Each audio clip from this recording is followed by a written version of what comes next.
ஓம் சாய்ராம். ஸ்ரீ சாயிபாபாவின் பக்தர்களின் அனுபவங்கள் என்ற புத்தகத்தை பூஜ்ய ஸ்ரீ நரசிம்ம சுவாமிஜி அவர்கள் தொகுத்து வழங்கியுள்ளார். இதிலிருந்து கணேஷ் ரகுநாத் தேலி அப்படிங்கிற ஒரு பக்தர் நரசிம்ம சுவாமிஜி கிட்ட 13ஆம் தேதி டிசம்பர் மாதம் 1936 கொடுத்த பேட்டியோட விவரத்தை பார்க்க போறோம். இவர் ஒரு ஹானரரி மேஜிஸ்ட்ரேட். இவர் தானால இருக்கும் பொழுது இந்த பேட்டியை அளிக்கிறார். 1914-15 அந்த காலகட்டத்துல இவர் ஸ்ரீ சாயிபாபாவோட தரிசனத்திற்கு ஷிரடி போயிருக்காரு. அப்போ ஸ்ரீ சாயிபாபா இவர்கிட்ட எனக்கு 1 ரூபாய் 2 அணாக்கள் 6 பைசா தட்சணை கொடு அப்படின்னு கேட்டாராம். உடனே இவர் பாக்கெட்ல கைவிட்டு பார்த்தா சரியா துல்லியமா அந்த சில்லறையில இருந்து ஸ்ரீ சாயிபாபா என்ன பணம் சொன்னாரோ அந்த பணத்தை விட 1 பைசா கூட இவர்கிட்ட ஜாஸ்தி இல்லையா.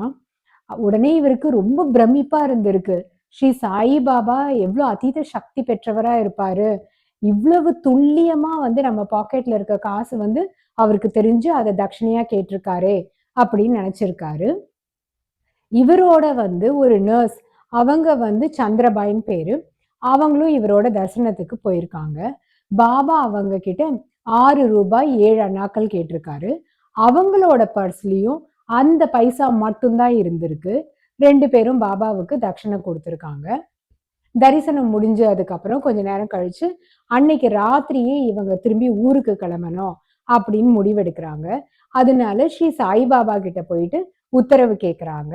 ஸ்ரீ சாயிபாபா இப்ப என்ன அவசரம், ஏன் இப்பவே போனோம், கொஞ்சம் இருந்துட்டு போங்க அப்படின்னு சொல்லியிருக்காரு.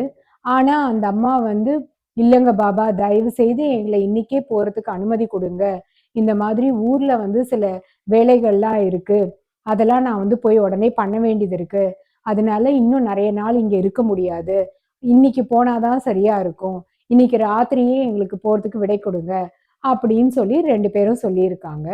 ஸ்ரீ சாயிபாபாவும் சரி அப்படின்னா நீங்க கிளம்பி போங்க அப்படின்னு சொல்லியிருக்காரு. இந்த அம்மா இவங்க 2 பேரும் அன்னைக்கு ராத்திரியே கிளம்பினாலும் இவங்க வீட்டுக்கு போய் சேர்றதுக்கு முன்னாடியே இவங்க கிளம்பின அன்னைக்கு ராத்திரியோ இல்ல அன்னைக்கு அடுத்த நாள் விடிய காலையிலயோ என்ன ஆயிருக்குன்னா, இவங்க வீட்டு ஜன்னல் கதவு எல்லாத்தையும் உடைச்சு திருடர்கள் வீட்டுக்குள்ள புகுந்து கிட்டத்தட்ட 500 ரூபாய் பெருமானமான இவங்களுடைய சாமான்களை வீட்டுல இருந்து திருடிட்டு போயிருக்காங்க. இது இவங்க வீட்டுக்கு போறதுக்கு முன்னாடியே நடந்துருச்சு. இந்த ஒரு அனுபவம் தான் இவருக்கு தெரிஞ்ச அனுபவமா இருந்திருக்கு. ஸ்ரீ சாயிபாபாவை முதல் முறையா தரிசனம் பண்ண உடனேயே இவருக்குள்ள ஒரு ரொம்ப சந்தோஷம், அமைதி, நம்பிக்கை எல்லாமே ஸ்ரீ சாயிபாபா பால் இவருக்கு ஏற்பட்டுடுச்சு. அதனால இவருக்கு வேற அனுபவங்களை நோக்கி இவர் ஸ்ரீ சாயிபாபா தரிசனத்துக்கு போல. ஆனா ஸ்ரீ சாயிபாபாவை தரிசனம் பண்ணணுங்கிற ஆவல் இவர் மனசுல பெருமளவுக்கு இருந்ததுனால இவர் அடிக்கடி ஸ்ரீ சாயிபாபாவோட தரிசனத்துக்கு போயிருக்காரு.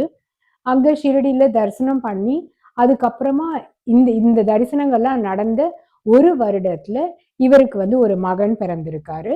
அந்த மகனுக்கு நானு அப்படின்னு சொல்லிட்டு இவர் பெயர் வச்சதா சொல்றாரு. இதோட இந்த பக்தருடைய அனுபவம் நிறைவு பெறுகிறது. அடுத்த எபிசோட்ல இன்னொரு பக்தரோட அனுபவத்தை பார்க்கலாம். ஓம் சாய்ராம்.